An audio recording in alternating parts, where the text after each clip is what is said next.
nobody ever gonna love me like you do. But don't you know, I ain't supposed to wear this on my sleeve. Come on. Thank you, God, for cruise control, because it lifts my spirit and soothes my soul while I'm riding up through the panhandle of Texas. I believe that we honor our ancestors as we free ourselves from the bondage into which they were born, the bondage into which we were born. When I first started this channel a few years ago, I told you that I was going to tell you what it's like to reach out for help. Well, I'm staying true to that promise in the creation of this educational material. If my life is to be a cautionary tale, let a more whole tale be told. Oh, that harvest night in Kansas, it didn't mean that much to me. Maybe I could ride straight through to my destiny like a highwayman. The best to me seems to be on the road when my future's laid wide open. I played the part of the sensitive man. I held my tongue, I held your hand. Ain't nobody ever gonna love me like you do. Wanderers, worshippers, lovers of leaving, this is not a caravan of despair. All ye who labor, all who are heavy laden, come to me, I will give you rest. Ain't nobody ever gonna love me like you do. Labor and the expression of worth. When I was 19 years old, I was living at home with my parents, commuting to college where I was studying music. When my father went away to some military training, that's when my mother saw her opportunity to liberate herself from her tortured marriage to my dad. She left with my blessing. He's a fucking asshole, I said when my mom asked how I saw things. I stayed there with Dad on Northwest 113th Street. And the day's going down in the west up ahead, and the clouds are pink and the sun is red. One of those semi-trailers just passed me going 85. I was still there at the yellow brick house on Northwest 113th when Dad came home from his military training. He and I folded our newspapers in the garage together early in the morning. This already tortured man and his teenage son, that was me, Travelin' Trav. This particular manifestation of consciousness that I call me. Tortured. That's how I would describe my brother as I lived with him for 1 month just prior to his suicide. Tortured by tinnitus, a broken back, and a conversation that he was trying to have about shame. I watched my brother as he was passing from this earth. I honor his life. I honor his decision. He was deeply wounded. We all need so much help now. I did not know how to help my brother.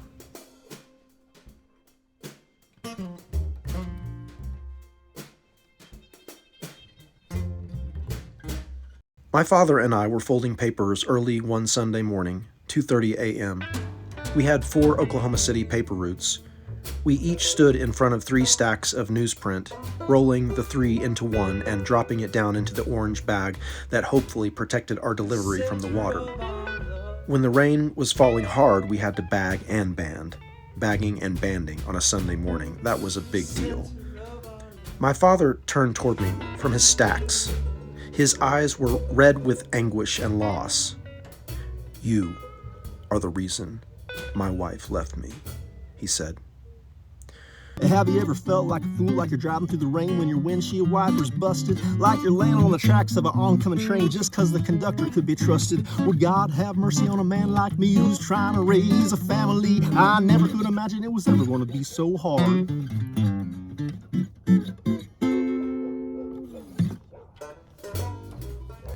Where has our collective wisdom gone?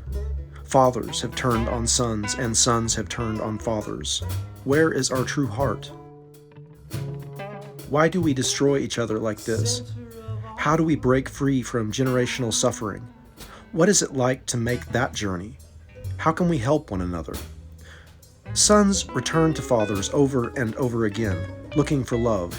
I returned many times for my father's love and approval after he chased me around a tree. Round and round that tree we went that day as he chased the son who had given his mother the thumbs up to make her break for it. How many attempts did he and I make to find our way back to one another, only to find ourselves lacking in the collective wisdom to care for one another rightly?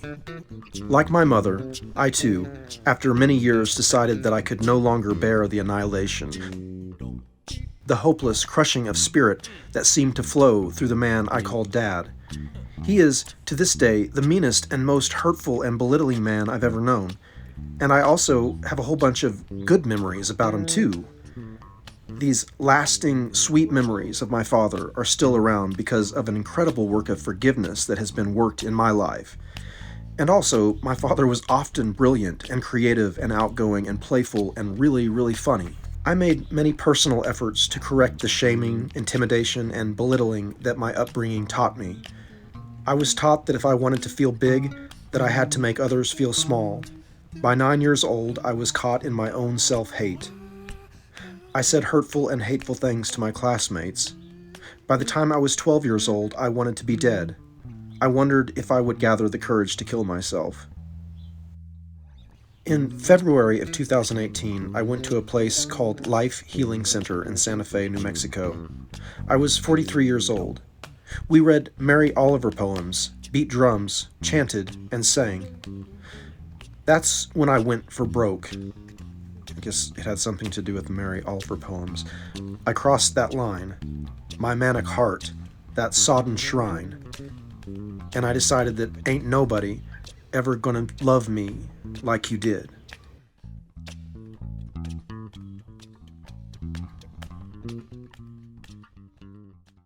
I played the part of the sensitive man. I held my tongue, I held your hand.